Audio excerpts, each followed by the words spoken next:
he woke before dawn, as he did every day at the ashram. In the darkness, he led a prayer meeting on a patch of ground overlooking the Sabarmati River. Then he was ready. Dressed in a long loincloth or dhoti, with a shawl around his shoulders, he grasped a bamboo staff and started out of the gate. He was leaving his home of 13 years, a community devoted to his precepts of plain living and high thinking. Mohandas Gandhi was not alone. As he stepped onto the dirt road on the outskirts of Ahmedabad, the largest city in his native state of Gujarat, 78 men, 2 abreast, clad in white, fell into a column behind him. Pressing in on the sides of the road, hanging from trees, leaning from windows, tens of thousands of people, supporters and curious alike, cried, "Gandhi ki jai!" Victory to Gandhi. The date was March the 12th, 1930. Gandhi and his troops walked for 25 days and 241 miles to the Arabian Sea to defy the unjust British law that prohibited the collection of salt in its colony. Master of the dramatic gesture, Gandhi bent over near the shore and scooped up a handful of salty mud. As illegal salt gathering spread across the country, arrests and beatings followed. Gandhi was jailed for almost 9 months. What authorities had dismissed as a minor act of political theatre swelled into a nationwide cry for independence. A broad array of India's population, high caste and low, male and female, Hindu and Muslim, for the first time joined in protest against British rule. Now the masses had a leader. From the day he began the Salt March until his death 18 years later, Gandhi infused India with a revolutionary blend of politics and spirituality. He called his action-based philosophy Satyagraha, or truth force. Gandhi's impact was indelible. He guided India to independence. He forced his countrymen to question their deepest prejudices about caste and religion and violence. Hours after Gandhi's death, from an assassin's bullets in 1948, just 5.5 months after the new nation was born, Jawaharlal Nehru, India's first Prime Minister, proclaimed that the light left behind by the father of the nation would shine for 1,000 years. How bright does that light burn today? To find out, I decided to follow Gandhi. "See me, please," he said, "in the nakedness of my working, and in my limitations. You will then know me." I would travel his route on the Salt March. The talks he delivered and the articles he wrote speak to issues that still confront India today. And Indians still debate the legacy of the man known as Mahatma, or Great Soul. Prophet or holy fool, hero or villain, right path or dead end. No one questions Gandhi's incandescent influence on the world stage. His philosophy of non-violent resistance inspired Martin Luther King Jr., Nelson Mandela, and the Dalai Lama. On home soil, the Gandhi effect is hazier. Gandhi is everywhere and nowhere. His bespectacled face looks out from the rupee note. There are Mahatma Gandhi streets in many cities. Statues, too. Politicians invoke his name like an endorsement, but the absence of Gandhi is just as evident. Gandhi envisions an India of self-sufficient villages. Caste and religion grew faint as identity markers. Governance would stress equality and non-violence. Try finding that today. The huge, chaotic cities, Delhi, Mumbai, Kolkata, the materialist fever of swelling middle and upper classes, the election of Hindu nationalist Narendra Modi to lead the country, an arsenal of nuclear weapons, and endemic violence against women suggest a very different national identity. India is schizophrenic about Gandhi. seeing him as the source of all good or all evil, said Trindip Surud, director of the trust overseeing the ashram where Gandhi began his march. You can quarrel with him, you can embrace him, but if you want to make sense of India, you have to deal with the guy. Even during his lifetime, Gandhi proved a difficult mentor. He made uncompromising demands on family, friends, and political allies, holding them to exalted moral standards. Strict beliefs about diet. He subsisted at various times on nuts, raw vegetables, and dried fruit. And sex. He took a vow of celibacy and heeded it for the last 42 years. Alienated the public then as now. Yet the roles he played, politician, social reformer, guru, journalist, peacemaker, educator, inventor, were so varied, like characters in an epic novel, that he offers something for everyone. On day one of the march, Gandhi made a sentimental stop 2 miles from his ashram. Already covered in dust, stirred by the crowd, he paused before a school he had founded 10 years earlier as an alternative to British education. Today, a sandstone arch opens onto the leafy campus of Gujarat Vidyapith. Its paths filled with students. They all dressed in loose shirts and pants made of khadi, the homemade cloth that became a symbol of Gandhi's revolution.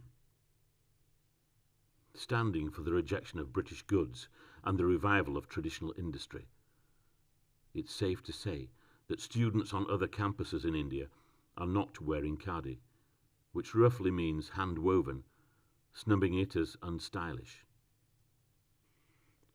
Sudarshan Iyengar, a university trustee and noted economist, makes no excuses for the school's unfashionable rules and expectations.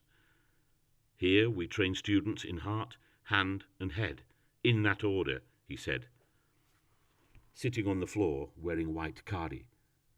Like Gandhi, we build character through communal life and work. Iyengar's Gandhian beliefs run so deep that he can't use his laptop computer without anguishing over the implications. I can see that Gandhi would have seen the computer as a tool to empower the individual, he told me. But what about the industrial process and the hidden costs that it took to produce? What would Gandhi do? It's the core question on this campus. Students I met spoke sincerely of Gandhi as a role model, but they didn't intend to follow him in lockstep. A young woman told me she was only there because her father loved Gandhi. For me, he's so-so, she said, as a teacher nearby lifted her eyebrows in disapproval. Who will wear khadi when you return home? I asked. Only a few raised their hands. Suddenly, a female student with a pink watchband approached me and explained, When I wear khadi, I feel like an extraordinary person. Our talk broke up at the sound of bells. It was spinning time. To prepare Indians for independence by inculcating discipline and self-reliance, Gandhi urged women and men, including the highest officials, to produce at least 25 meters of yarn a year, enough to meet one's needs. Every revolution of the wheel spins peace, goodwill, and love, he preached. Obeying the tradition, some 500 students filed into the auditorium, carrying boxes with portable spinning wheels. Sitting cross-legged, they took out tufts of cotton and began spinning, their arms moving in and out, in and out. The only sound was the whisper of hundreds of spinning wheels speaking Gandhi's message. Gandhi was a fast walker, his pace remarkable for a 61-year-old man who was the oldest on the march and whose joints ached from rheumatism. Each day, averaging 10 to 12 miles in inescapable heat, the party stopped in settlements to pray, rest, eat, and allow their leader to speak before rapt audiences. Gandhi was the first national figure to connect with the rural Indians. For him, the village was the soul of India. If Gandhi travelled to the same places today, he would see, probably to his dismay, that rural India remains in many ways stuck in time. In Vasana, a cotton farming village where the marchers halted under a mango tree that still stands, I found a statue of Gandhi with his walking stick. A drift of garbage had collected at its base. Cows and buffalo trod hypnotically on the dirt lane, followed by barefoot boys. Women in saris hurried past with firewood on their heads. As a crowd gathered around me, a man in jeans stepped forward to apologize for the unkempt memorial. I asked him if anybody wore khadi anymore. No, not anymore, he said. After a few more questions, the man lost his cool. People come here and talk about Gandhi, Gandhi, Gandhi, but nothing is done for us. There is no development, he complained. We need a bridge over the river and a roof over the statue's head. Gandhi's vision of villages as the most fertile ground for India's progress now seems like a utopian fever dream. Cities are where the jobs and schools and social life are.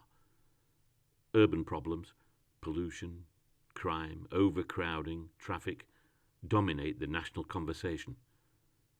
But almost 70% of India's more than 1.2 billion people still live in the countryside.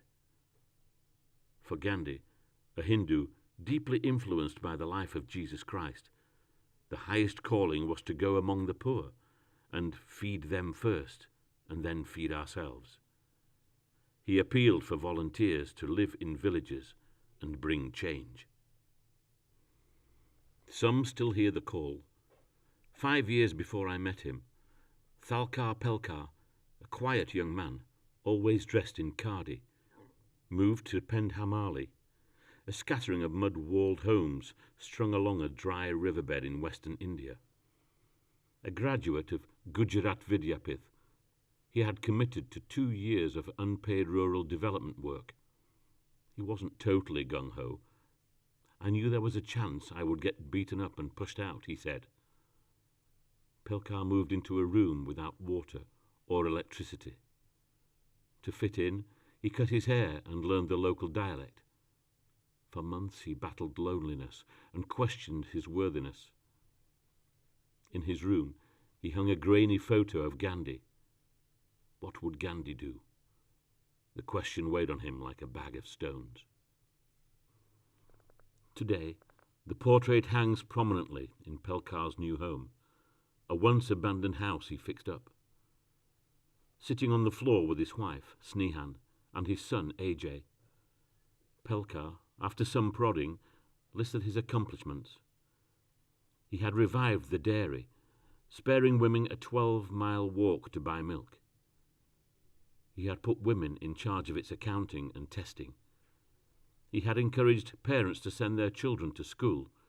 Enrollment had tripled to more than 150, bringing more classrooms and teachers. 3 winters ago, seeing 6-year-old AJ abandoned on the street, he had adopted him. Is your work done here? I asked. Pelkar sighed. At first, he said, I thought 2 years would be enough to finish my project. Now I think it will take a whole lifetime. The crowds that greeted Gandhi along the Salt March were unlike any that modern India had seen. In schoolyards and fields, women by the hundreds showed up to hear Gandhi speak. They flooded the streets to accompany the marchers through towns. Fearing violence, Gandhi had chosen only men for the march, but he regarded women as natural allies. I feel they will be worthier interpreters of non-violence than men, he said, not because they are weak, as men in their arrogance believe them to be, but because they have greater courage. As was the case with many of his moral crusades, Gandhi's campaign for gender equality was too soon. At its roots, India remains a conservative, patriarchal society. Gandhi spoke out against child marriage, violence against women, the dowry system, and lack of schooling for women, but all remain embedded in daily life, despite flickers of progress. Yet fighting back, Gandhi style, has also endured. "My strength is my women," said Ella Bhatt, rocking on a bench swing in her simple home in Ahmedabad. She is the founder of the Self-Employed Women's Association, SEWA, a trade union and cooperative that counts more than 1.8 million members. Bhatt, born 3 years after the Salt March, looked like a sweet grandmother. The story she told, however, was full of steely determination. Bhatt quit her job as a lawyer for a textile union and in 1972 set up SEWA, reflecting the Gandhian belief in the dignity of work. For a few cents, the women gained access to training classes, bank loans, health insurance and childcare. "Women in India have always been treated as second-class citizens," she told me. "But they are the family leaders. Assets are safer in their hands." Echoing Gandhi comes naturally to Bhatt. Her grandfather, a doctor, was beaten and jailed during the salt protests. Her parents joined the independence movement. "I owe so much to the atmosphere of those times," she said. "It was filled with idealism." Bhatt's organisation started a revolution of its own, seeding women-based labour groups across southern Asia. "I am not a Gandhi scholar nor a devotee," Bhatt said. "I am a Gandhi practitioner." Where SEWA is active, villages are different. Women seem bolder, more self-confident. In Saihol, near the Salt March town of Anand, inside a patched-up building lit by small windows, shuttles click-clack as women at wooden looms wove saris and towels. Before, said Gariben Vankar, the only work she could find was in tobacco fields for pennies a day. Now she was making many times that for each sari. "We can work out of the sun now, near our homes," she said, "and we have more money for food." Gandhi was a provocateur, frequently challenging his audience. In Gujarat, 10 days after the march began, he sat on a platform before an expectant crowd. He said nothing. The audience grew uneasy. When Gandhi finally spoke, he said that he would not deliver his talk unless the village leaders invited untouchables to sit in their midst. This was an orthodox demand. Hindus shunned as polluted those members of the lowest caste. They did the filthiest jobs. They lived separately. They were forbidden to enter temples or draw water from the village wells. Even their shadows were not allowed to touch other Hindus. Gandhi had posed perhaps the most vexing test to those who professed to follow him. Shamed, officials motioned for the untouchables on a nearby hill to join the gathering. Non-violence is not a weapon of the weak. It is the weapon of the strongest and the brave, said Gandhi. In Gujarat, no one wanted to tell me where I could find the Dalits, the preferred name now literally meaning broken.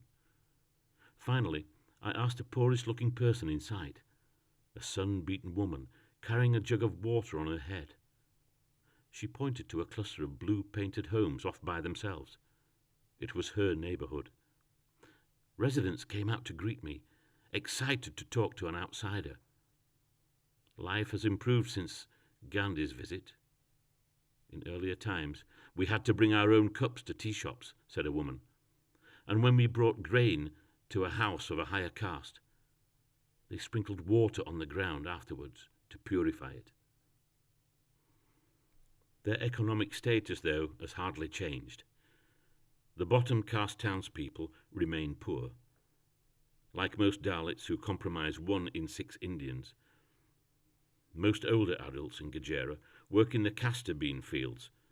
Some younger ones have low-paid jobs in a glass factory. Only in cities did I meet Dalits who could imagine joining India's mainstream. At a street sweeper colony in Delhi, where Gandhi would often stay, a few young Dalit men approached me to brag that they were students, the first in their families to attend university, thanks to government scholarships. Gandhi would have been overjoyed to meet them. By example, he adopted an untouchable child, and by ceaseless campaigning, he fought to remove the stigma of associating with untouchables, whom he called Harijans, or Children of God. Yet he achieved no significant breakthroughs. Despite government protections, Dalits still suffer widespread, often violent discrimination. They belong to an India that Gandhi would sadly recognize. At last they could hear the sea. After walking for more than 3 weeks, the marchers were closing in on the coastal village of Dandi, as much of India and the Western world watched. Security forces, the press, and crowds of onlookers and supporters massed, waiting to see what would happen. Their leader had spent decades preparing for this moment. Gandhi came of age as an activist and organizer, not in India, but in South Africa. He had arrived there in 1893 at the age of 24 as a provincial lawyer, and it was there that he first experienced virulent racism and injustice. In prisons in South Africa, where he was held for leading demonstrations against colour-based laws, Gandhi studied the Bible and the Quran, and the writings of Leo Tolstoy, Henry David Thoreau, and John Ruskin. He established experimental communities in Durban and Johannesburg, then part of a British colony. By the time he returned to India to live in 1915, Gandhi had conceived his daring vision of Satyagraha, a way of pursuing truth through non-violent resistance, patience, and compassion. For many historians, biographers, and activists, the Salt March was Gandhi's purest achievement. Through marches, fasts, civil disobedience, and mobilization of women, youth, and the dispossessed, Gandhi created a new playbook for social movements. In India, Gandhi-inspired organizers have led numerous non-violent campaigns, especially on environmental issues such as forest destruction and dam building. If you're a Gandhian, you don't just preach, you do, says P.V. Rajagopal, an activist who put himself and his followers to the test. The issue was landlessness. Since Gandhi's time, the poor in India have steadily lost land to governmental development, corrupt landlords, and natural disasters, with little or no compensation. For Rajagopal and his organisation, Ekta Parishad, Unity Association, a modern-day salt march was needed. To enlist recruits, Rajagopal and a cadre of supporters spent almost a year visiting 26 of India's 29 states, travelling to villages like Chhatapur in Bihar, one of the poorest states. In a schoolyard on a scorching day, he addressed a few hundred people, mostly Dalit women. "It's good to be angry," Rajagopal said through a squawking microphone. "We're not asking for computers or TVs or vehicles or other comforts. We're asking for land, for houses, and so we can grow food.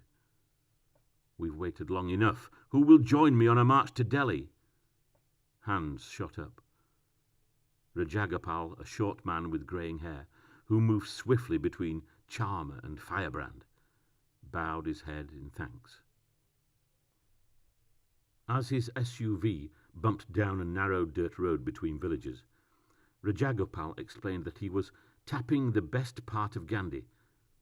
"People end up picking what side of Gandhi they want," he said.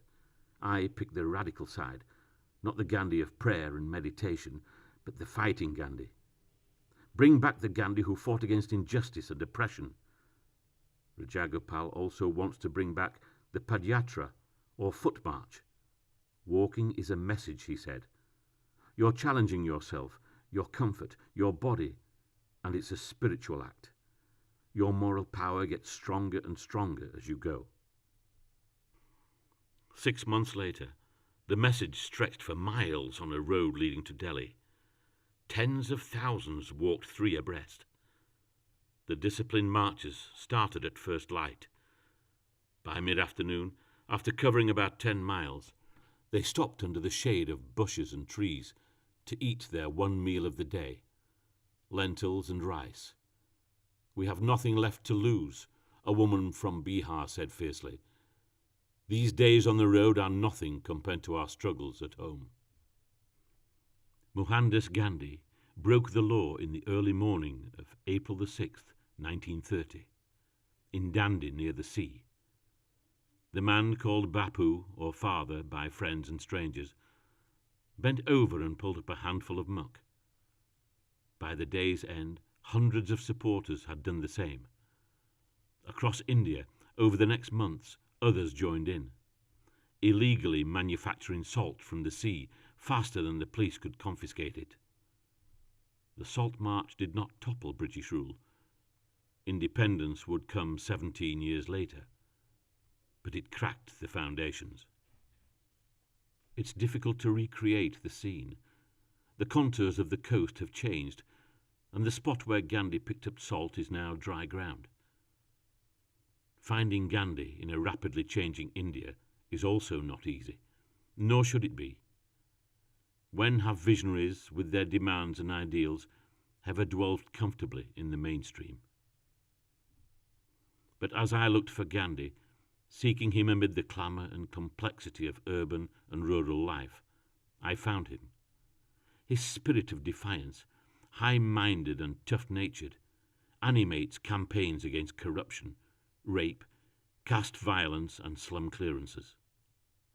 The growing confidence and achievements of women conjure up Gandhi's demand to admit them into India's public life. At his former ashrams, I felt the power of his example of simple living. Gandhi was by some lights a tragic failure, unable, for instance, to prevent Hindu-Muslim conflict or the breakaway of majority Muslim Pakistan. But on the beach in Dandi, the sight of Muslim and Hindu families wading into the surf, hems of saris lifted, headscarves pushed back, testifies to the endurance of the secular, tolerant democracy that Gandhi saw as India's inheritance. The light in the darkness, as Nehru described Gandhi's legacy, drew me to a settlement unmarked on maps in a rural area of Maharashtra state. On a 40-acre spread near Gadchiroli, a community has sprung up of doctors, nurses, computer engineers, medical students, interns, family members and support staff, recruited by Abhay and Rani Bang, co-founders of the Society for Education, Action and Research in Community Health, SEARCH. Since the mid-1980s, Abhay, a physician, Rani, a gynecologist, and their colleagues have trained health workers, most of them illiterate women, in 124 villages. The results have been almost miraculous. In villages that have adopted their model of care for newborns, infant mortality rates have fallen dramatically. This approach to neonatal care, relying on local men and women trained in simple techniques, such as using an abacus to count breaths, has been adapted across India and in Africa, Asia and Latin America. Bang never met Gandhi, but he feels close to him, having grown up on his Sevagram ashram in Maharashtra. Sitting behind a desk heaped with reports, Bang told me he often debates in his head with Gandhi about such challenges as environmental threats, religious violence, and healthy diets. The old man predicted so much, Bang said. His principles are everywhere you look. To live on the Search ashram means accepting rules. No smoking or drinking, participating in weekly cleanups, attending evening prayer and talk sessions. The unspoken rule, improve the lives of others. Here, no one has to ask, what would Gandhi do?